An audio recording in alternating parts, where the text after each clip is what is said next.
ವಾಲ್ಮೀಕಿ ನಿಗಮದಲ್ಲಿ ಅಕ್ರಮ ಹಣ ವರ್ಗಾವಣೆ ಕೇಸ್ಗೆ ಸಂಬಂಧಪಟ್ಟಂತೆ ಸಿಎಂ ರಾಜೀನಾಮೆ ಕೊಡಬೇಕು ಅಂತ ಹೇಳಿ ಆಗ್ರಹಗಳು ಕೇಳಿ ಬರ್ತಾ ಇವೆ. ಬಿಜೆಪಿ ಪ್ರತಿಭಟನೆಯನ್ನ ಮಾಡ್ತಾ ಇದೆ. ಪ್ರತಿಭಟನಾಕಾರರು ಡಿಸಿ ಕಚೇರಿಗೆ ಮುತ್ತಿಗೆ ಹಾಕುವಂತ ಒಂದು ಯತ್ನ ಮಾಡಿದ್ದಾರೆ. ಮೆರವಣಿಗೆ ಮೂಲಕ ತೆರಳಿ ಮುತ್ತಿಗೆ ಹಾಕೋದಕ್ಕೆ ಪ್ರಯತ್ನ ಪಡ್ತಾ ಇದ್ದಾರೆ. ಬಿಜೆಪಿ ಕಾರ್ಯಕರ್ತರನ್ನ ಮಧ್ಯಕ್ಕೆ ತಡೆದಿದ್ದಾರೆ ಪೊಲೀಸರು. ಹಾಗಾಗಿ ಪೊಲೀಸರು ಮತ್ತೆ ಪ್ರತಿಭಟನಾಕಾರರ ಮಧ್ಯೆ ತಳ್ಳಾಟ ನೂಕಾಟ ಕೂಡ ಆಗಿದೆ. ಪ್ರತಿಭಟನೆಯಲ್ಲಿ ಮಾಜಿ ಸಂಸದ ನಳಿನ್ ಕುಮಾರ್ ಕಟೀಲ್, ಶಾಸಕರಾದ ವೇದವ್ಯಾಸ್ ಕಾಮತ್, ಭಗೀರಥಿಯವರು ಕೂಡ ಭಾಗಿಯಾಗಿದ್ದಾರೆ.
ಮಂಗಳೂರಿನ ಡಿಸಿ ಕಚೇರಿಯ ಮುಂಭಾಗ ನಡೆದಿರುವಂತಹ ಒಂದು ಪ್ರಹಸನ ಇದು. ಡಿಸಿ ಕಚೇರಿಗೆ ಮುತ್ತಿಗೆ ಹಾಕೋದಕ್ಕೆ ಅಂತ ಹೇಳಿ ಬಿಜೆಪಿ ಕಾರ್ಯಕರ್ತರು ಪ್ರಯತ್ನ ಪಡ್ತಾ ಇದ್ರು. ನೋಡಿ, ಅಲ್ಲಿ ಮಹಿಳಾ ಕಾರ್ಯಕರ್ತೆಯರು ಇದ್ದಾರೆ.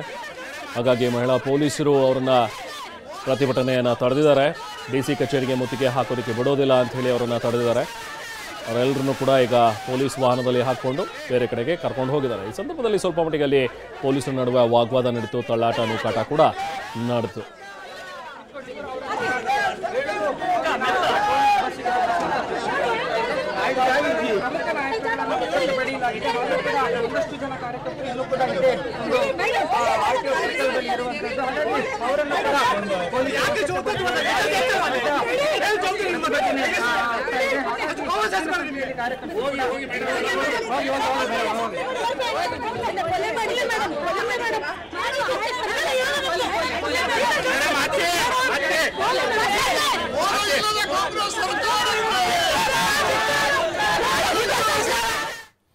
ಇವತ್ತು ರಾಜ್ಯಾದ್ಯಂತ ಈ ರೀತಿ ಪ್ರತಿಭಟನೆಯನ್ನ ಮಾಡ್ತಾ ಇದೆ ಬಿಜೆಪಿಯ ಕಾರ್ಯಕರ್ತರು ಅಲ್ಲಲ್ಲಿ ಪ್ರತಿಭಟನೆ ಮಾಡ್ತಾ ಇರುವಂತದನ್ನ ನೋಡ್ತಾ ಇದ್ದೀವಿ. ಇತ್ತ ಮೈಸೂರು ಜಿಲ್ಲೆಯಲ್ಲೂ ಕೂಡ ಬಿಜೆಪಿಯ ಕಾರ್ಯಕರ್ತರು ಬೀದಿಗಿಳಿದು ಹೋರಾಟ ಮಾಡ್ತಾ ಇದ್ದಾರೆ. ಬಿಜೆಪಿಯ ಎಸ್ಟಿ ಮೋರ್ಚಾ ನೇತೃತ್ವದಲ್ಲಿ ನಡೀತಾ ಇರುವಂತಹ ಪ್ರತಿಭಟನೆ ಇದು. ವಾಲ್ಮೀಕಿ ನಿಗಮದಲ್ಲಿ ಹಗರಣ ಆಗಿರುವಂತದ್ದು, ಹಾಗೆ ಹಣವನ್ನ ದುರುಪಯೋಗ ಪಡಿಸಿಕೊಂಡಿದ್ದಾರೆ ಅನ್ನುವಂತಹ ಒಂದು ಪ್ರಕರಣಕ್ಕೆ ಸಂಬಂಧಪಟ್ಟಂತೆ ಆಕ್ರೋಶ ವ್ಯಕ್ತವಾಗ್ತಾ ಇದೆ. ನಗರದ ಡೈರಿ ಸರ್ಕಲ್ನಿಂದ ಪ್ರತಿಭಟನಾ ಮೆರವಣಿಗೆಯನ್ನ ಕೂಡ ಹಮ್ಮಿಕೊಳ್ಳಲಾಗಿತ್ತು. ಪ್ರತಿಭಟನಾ ಮೆರವಣಿಗೆ ಜಿಲ್ಲಾಧಿಕಾರಿ ಕಚೇರಿವರೆಗೂ ಕೂಡ ಹೋಗಿ ಅಲ್ಲಿ ಜಿಲ್ಲಾಧಿಕಾರಿ ಕಚೇರಿಗೆ ಮುತ್ತಿಗೆ ಹಾಕೋದಕ್ಕೆ ಬಿಜೆಪಿಯ ಕಾರ್ಯಕರ್ತರು ಮುಂದಾದ್ರು. ಅಲ್ಲೂ ಕೂಡ ಪೊಲೀಸರು ಈಗ ಅವರನ್ನ ತಡೆದಿದ್ದಾರೆ. ಎರಡೂ ದೃಶ್ಯಗಳನ್ನು ನೋಡಬಹುದು. ಒಂದು ಕಡೆ ಮಂಗಳೂರಿನಲ್ಲಿ ಆಗಿರುವಂಥದ್ದು, ನಳಿನ್ ಕುಮಾರ್ ಕಟೀಲ್, ವೇದವ್ಯಾಸ್ ಕಾಮತ್ ಇವರೆಲ್ಲರ ನೇತೃತ್ವದಲ್ಲಿ ಮಂಗಳೂರಿನಲ್ಲೂ ಕೂಡ ಪ್ರತಿಭಟನೆಗಳು ನಡೀತಾ ಇದ್ದಾವೆ. ಹಾಗೆ ಮೈಸೂರಿನಲ್ಲೂ ಕೂಡ ಬಿಜೆಪಿಯ ಕಾರ್ಯಕರ್ತರು ಎಸ್ಟಿ ಮೋರ್ಚಾ ಅಧ್ಯಕ್ಷತೆಯಲ್ಲಿ ಪ್ರತಿಭಟನೆಯನ್ನು ಮಾಡ್ತಾ ಇದ್ದಾರೆ.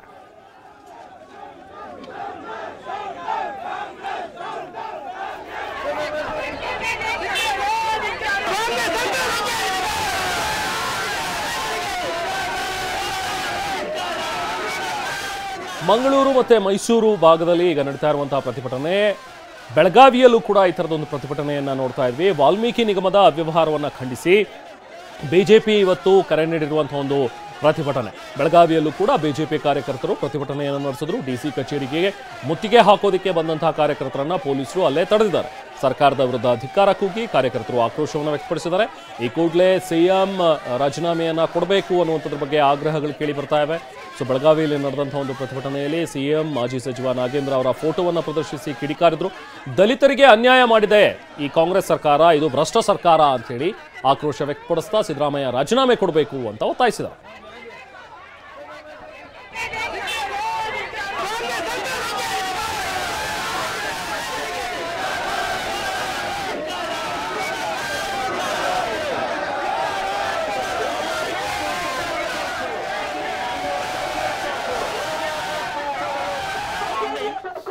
ಇವತ್ತೆಲ್ಲೋ ಒಂದು ಕಡೆ ಬಂಧನ ಮಾಡೋಕ್ಕೆ ಮಂತ್ರಿ ನಾಗೇಂದ್ರ ಅವರನ್ನ, ಮಾಜಿ ಸಚಿವರು ಅವ್ರನ್ನ, ಬೇರೆ ಬೇರೆ ವ್ಯಕ್ತಿಗಳನ್ನೆಲ್ಲ ತಕ್ಷಣ ಬಂಧನ ಮಾಡುವಂಥದ್ದು ಆಗಬೇಕಾಗಿದೆ.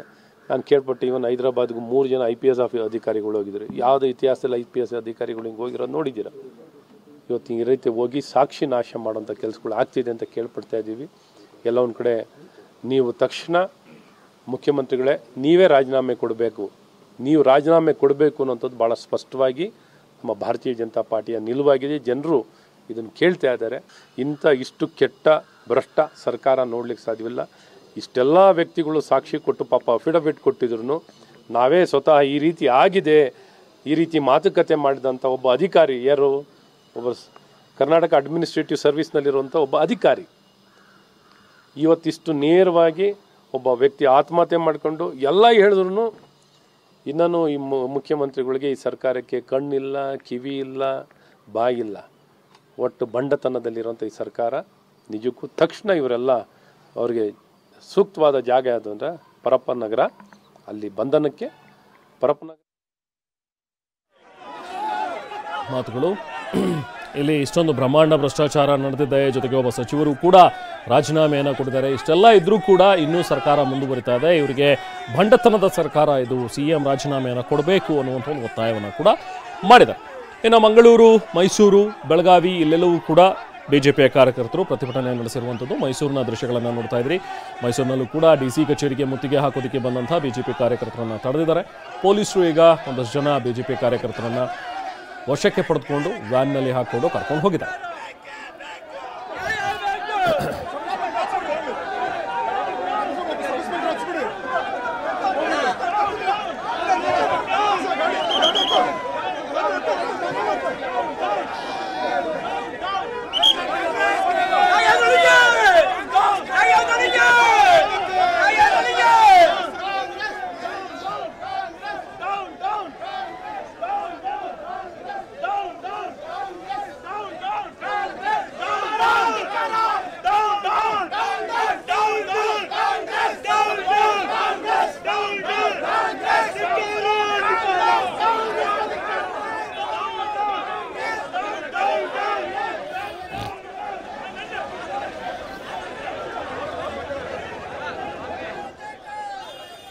ಸೊ ಮೈಸೂರಿನಲ್ಲಿ ನಡೀತಾ ಇರುವಂತಹ ಒಂದು ಪ್ರತಿಭಟನೆ ಲೈವ್ ಅನ್ನು ನೋಡ್ತಾ ಇದ್ದೀರಿ ನೀವು. ಈಗಷ್ಟೇ ವ್ಯಾನ್ನಲ್ಲಿ ಹಾಕೊಂಡು ಕೆಲವೊಂದಷ್ಟು ಜನರನ್ನ ಅಲ್ಲಿಂದ ಕರ್ಕೊಂಡು ಹೋಗಿದ್ದಾರೆ. ಇನ್ನು ಮಂಗಳೂರಿನಲ್ಲೂ ಕೂಡ ಇದೇ ಥರದ ಒಂದು ಪ್ರತಿಭಟನೆ ನಡೀತಾ ಇರುವಂಥದ್ದು. ಮಂಗಳೂರಿನಲ್ಲೂ ಕೂಡ ಬಿಜೆಪಿಯ ಕಾರ್ಯಕರ್ತರು ಪ್ರತಿಭಟನೆಯನ್ನು ನಡೆಸ್ತಾ ಇದ್ದಾರೆ. ಸ್ಥಳದಲ್ಲಿ ನಾವು ಪ್ರತಿನಿಧಿ ಅಶೋಕ್ ಪೂಜಾರಿ ಇದ್ದಾರೆ, ಮತ್ತಷ್ಟು ಡೀಟೇಲ್ಸ್ ಪಡೆಯೋಣ. ಅಶೋಕ್, ಈಗ ಪ್ರತಿಭಟನೆ ಇನ್ನೂ ಕೂಡ ಮುಂದುವರೆದಿದೆಯಾ ಅಥವಾ ಹೇಗಿದೆ ಈಗ ಸದ್ಯದಲ್ಲಿ ಪರಿಸ್ಥಿತಿ, ಏನು ಮಾಹಿತಿ ಇದೆ? ರೆಹಮಾನ್ ವಾಲ್ಮೀಕಿ ಅಭಿವೃದ್ಧಿ ನಿಗಮದಲ್ಲಿ ಹಗರಣ ಆಗಿದೆ ಎನ್ನುವಂತ ಆರೋಪವನ್ನು ಮಾಡಿ ಇವತ್ತು ದಕ್ಷಿಣ ಕನ್ನಡ ಜಿಲ್ಲಾ ಬಿಜೆಪಿ ಪ್ರತಿಭಟನೆಯನ್ನು ಮಾಡಿತ್ತು. ಜಿಲ್ಲಾಧಿಕಾರಿ ಕಚೇರಿಗೆ ಮುತ್ತಿಗೆಯನ್ನು ಹಾಕೋದಕ್ಕೆ ಮುಂದಾಗಿತ್ತು. ಇಲ್ಲಿ ದೃಶ್ಯ ಗಮನಿಸಬಹುದು. ಈಗಾಗಲೇ ಎಲ್ಲಾ ಪ್ರತಿಭಟನಾಕಾರರನ್ನು ಪೊಲೀಸರು ಆಲ್ರೆಡಿ ವಶಕ್ಕೆ ಪಡ್ಕೊಂಡಿದ್ದಾರೆ. ಅಂದ್ರೆ ಪ್ರಾರಂಭದಲ್ಲಿ ಪ್ರತಿಭಟನಾ ಸಭೆ ನಡೆಯಿತು, ಆ ಬಳಿಕದಿಂದ ಜಿಲ್ಲಾಧಿಕಾರಿ ಕಚೇರಿವರೆಗೆ ಮುತ್ತಿಗೆ ಹಾಕೋದಕ್ಕೆ ತೆರಳಿತು. ಆ ಸಂದರ್ಭದಲ್ಲಿ ರಸ್ತೆ ಮಧ್ಯೆ ಪ್ರತಿಭಟನಾಕಾರರನ್ನು ಪೊಲೀಸರು ತಡೆಯುವಂತ ಪ್ರಯತ್ನ ಮಾಡಿದ್ರು. ಆ ರಸ್ತೆಗೆ ಅಡ್ಡಲಾಗಿ ಬ್ಯಾರಿಕೇಡ್ ಅನ್ನು ಕೂಡ ಇಟ್ಟಿದ್ದು. ಆದ್ರೆ ಅದನ್ನು ದಾಟಿಕೊಂಡು ಪ್ರತಿಭಟನಾಕಾರರು ಜಿಲ್ಲಾಧಿಕಾರಿ ಕಚೇರಿ ಹತ್ರ ಬರ್ತಾ ಇದ್ರು. ಮತ್ತೆ ಪೊಲೀಸರು ಅವರನ್ನು ತಡೆಯುವಂತ ಪ್ರಯತ್ನ ಮಾಡಿದ್ರು. ಈ ಸಂದರ್ಭದಲ್ಲಿ ಪೊಲೀಸರು ಮತ್ತು ಪ್ರತಿಭಟನಾಕಾರರ ನಡುವೆ ನೂಕಾಟ ತಳ್ಳಾಟಗಳು ಕೂಡ ನಡೆಯಿತು.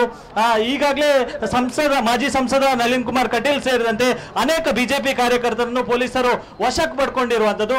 ಇನ್ನೂ ಕೂಡ ಕೆಲವೊಂದಿಷ್ಟು ಕಾರ್ಯಕರ್ತರು ಇಲ್ಲಿದ್ದಾರೆ, ಅವರು ಮಾತಾಡ್ತಾನೆ. ಮೇಡಮ್, ಈಗಾಗಲೇ ನಿಮ್ಮನ್ನು ಪೊಲೀಸರು ವಶಕ್ಕೆ ಪಡ್ಕೊಂಡಿದ್ದಾರೆ, ಪ್ರತಿಭಟನೆ ಮಾಡ್ತಾ ಇದ್ರಿ, ಏನ್ ಹೇಳ್ತೀವಿ? ಸ್ವಾಮಿ, ನಮಗೆ ಕೃಷಿಕರಿಗೆ ಸಿಗುವಂಥ ಎಲ್ಲ ಸಹಾಯಧನವನ್ನು ನಿಲ್ಲಿಸಿದ್ದಾರೆ. ಕೃಷಿಕರಿಗೆ ಸಿಗ್ತಿದ್ದ ರಾಜ್ಯ ಸರ್ಕಾರದಿಂದ ಸಿಗ್ತಿದ್ದ 4,000 ನಿಲ್ಲಿಸಿದ್ದಾರೆ. ಮತ್ತು ನಾವು ದನ ಸಾಕೋರು ದನದ ಕೊಡುವ ಆಹಾರದ ಬೆಲೆ ದಿನಕ್ಕೆ ಜಾಸ್ತಿ ಆಗ್ತಾ ಉಂಟು. ಸರ್ಕಾರದಿಂದ ಬರುವಂಥ 5 ರೂಪಾಯಿ ಸಬ್ಸಿಡಿ ಉಂಟಲ್ಲ ಅದನ್ನು ಕೂಡ ನಿಲ್ಲಿಸಿದ್ದಾರೆ. ಯಾವಾಗ ಕಾಂಗ್ರೆಸ್ ಸರ್ಕಾರ ಅಧಿಕಾರಕ್ಕೆ ಬಂದಿತ್ತು ಆವತ್ತಿನ ನಮಗೆ ಯಾವ ಬೆಂಬಲವೂ ಸಿಗ್ತಾ ಇಲ್ಲ.